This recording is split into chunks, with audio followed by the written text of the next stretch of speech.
Good morning. জয় মা গঙ্গে, হর হর গঙ্গে। বর্ষাকালে ভরা বর্ষায় আমাদের এই পবিত্র নদী গঙ্গার জল দেখুন টইটুম্বুর, এবং তার যে ছোট ছোট হাওয়াতেছে ছোট ছোট তরঙ্গ পাড়ে এসে ছলাৎ ছলাৎ করে আওয়াজ হচ্ছে। এই মনোরম সৌন্দর্য মন ভুলিয়ে দেয়। গায়ে এসে শীতল বাতাস লাগছে। কি সুন্দর এই দৃশ্য দেখুন।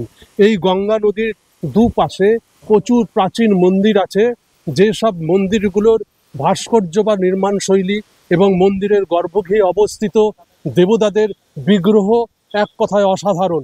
এই সব প্রাচীন মন্দিরগুলোতে অলৌকিক কাহিনী, দেবতাদের অলৌকিক কাহিনী, এবং সেই মন্দিরে বিভিন্ন মনীষীদের পদার্পণে সব এক একটি তীর্থস্থানে পরিণত হয়েছে।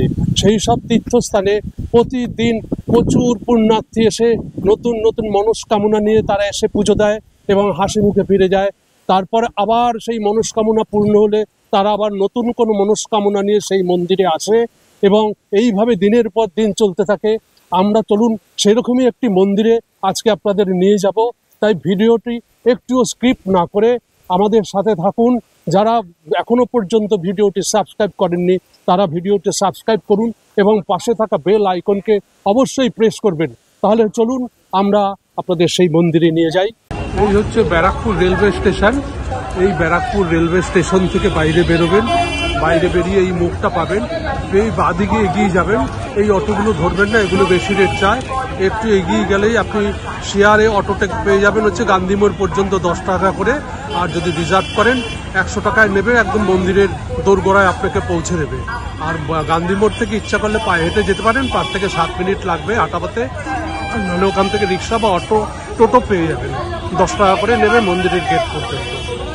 আজ আপনাদের নিয়ে এসেছি খাদ্য এবং পুষ্টির দেবতা অর্থাৎ মা অন্নপূর্ণার মায়ের মন্দির ব্যারাকপুর।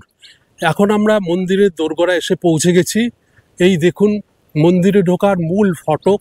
এই ফটকের উপর একটি সিংহ মূর্তি স্থাপিত আছে।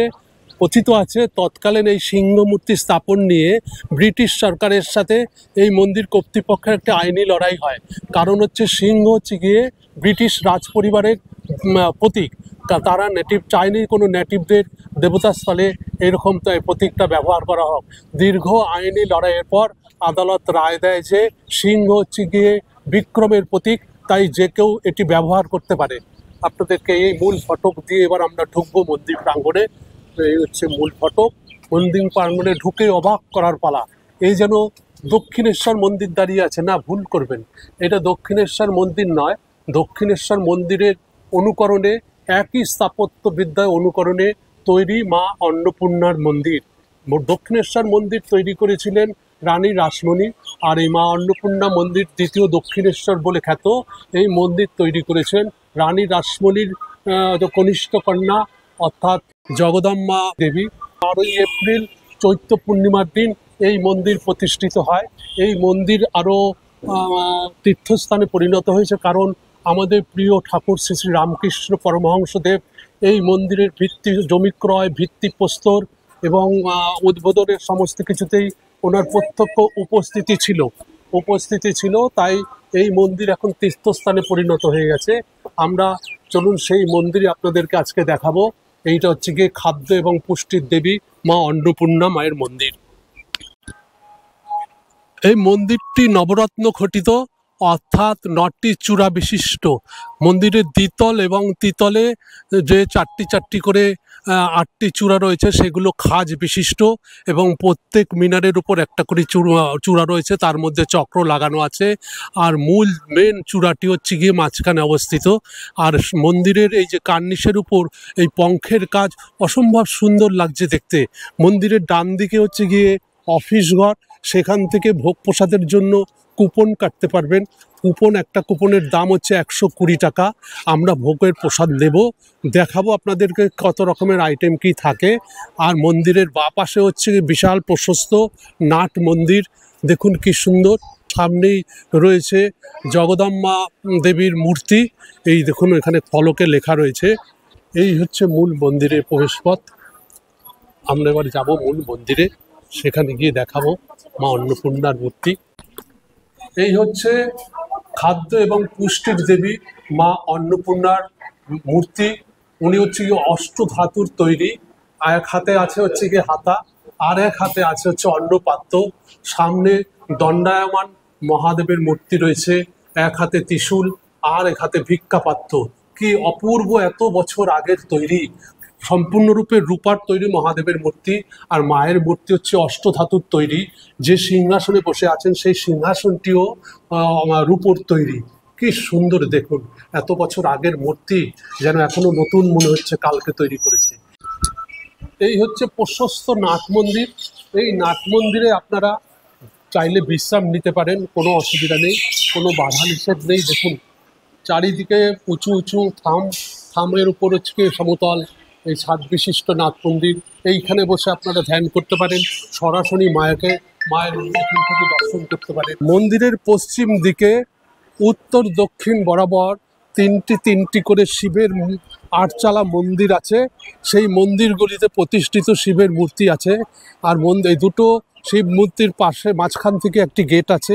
এই গেট থেকে সোজা পশ্চিম দিকে গেলে পরে আপনারা এইখানটায় গঙ্গার ঘাট পাবেন, যেটা রানী রাসমণি ঘাট নামেই পরিচিত।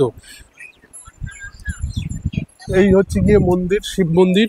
এইখানটায় 6টি ভিন্ন রূপে ভিন্ন নামে এই মন্দিরে শিব 3 ফুট উঁচু কালো শিব মূর্তি স্থাপিত আছে এইখানে এই মন্দিরগুলোতে। এটা হচ্ছে কি ধ্যান কক্ষ। দেখুন চারিদিকে ঠাকুরের সমস্ত মূর্তি রয়েছে। এইখানে মা ভবতারিণীর মূর্তি রয়েছে, খুব সুন্দর। এইখানে বসে আপনারা ধ্যান করতে পারবেন। ঠাকুরমশাই রয়েছে, আপনারা চাইলে এখানে এসে পুজোও দিতে পারেন।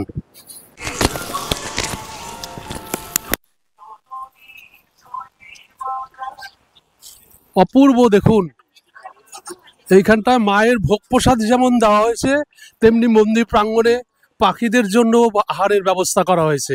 দেখুন কত পায়রা এসেছে। এই হচ্ছে সেই বেলগাছ। এই বেলগাছের এই বেদি, সেই আগের বেলগাছ এখন আর নেই। যেদিন এই মন্দির স্থাপিত হয়েছিল তখন ঠাকুর শ্রী শ্রী রামকৃষ্ণদেব এইখানে এসে ধ্যান করেছিলেন। সেই জন্য এই জায়গাটা অতি পবিত্র স্থান। এইরকম মন্দির পশ্চিমবঙ্গের বুকে কমই আছে, তাই এই মন্দিরটি দেখতে আপনারা বারে বারে ছুটে আসতেই পারেন। এইখান থেকে সময় পেলে পরে সামনে রানী রাসমণি ঘাট আছে, সেখান থেকে ফেরি সার্ভিস করে গঙ্গার বুকেও আপনারা ভ্রমণ করতে পারেন, নৌকা বিহার করতে পারেন। তাহলে আর বিশেষ কিছু না, চলুন এবার আপনাদেরকে ঘাটে নিয়ে যাই এবং তারপরে আপনাদের ভোগ প্রসাদে কি কি দিচ্ছে সেটাও দেখাবো। এই হচ্ছে রানী রাসমণি ঘাট, কেউ কেউ অন্নপূর্ণা ঘাটও বলে। গঙ্গায় এখন ভাটা চলছে, প্রচুর লোক আছে, স্নান করছে, স্থানীয় লোক বেশি।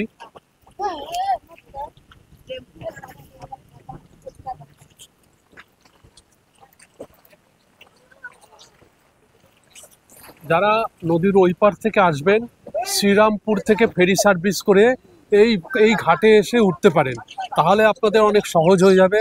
যারা হাওড়া বা হাওড়ার ওই সব জোন থেকে আসবেন তাদের জন্য সহজ পদ্ধতি ফেরি সার্ভিস। এই হচ্ছে রানী রাসমণি ঘাট।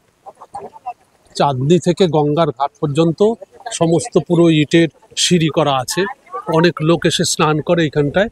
এখানে জামা কাপড় ছাড়ারও সুবন্দোবস্ত আছে, আপনারা এসে এখানে স্নান করেও পুজো দিতে পারবেন। আজকের ভোগ প্রসাদে দিয়েছে বাসন্তী পোলাও, সাদা ভাত, আলু ভাজা, ডাল, বাঁধাকপির তরকারি। এরপরে দেবেন ধোকার ডালনা, আমের চাটনি এবং পায়েস। প্রতিটি রান্না খুব সুস্বাদু হয়েছে। আজকের মতন ব্লগটি এখানেই শেষ করলাম। জয় অন্নপূর্ণা মায়ের জয়।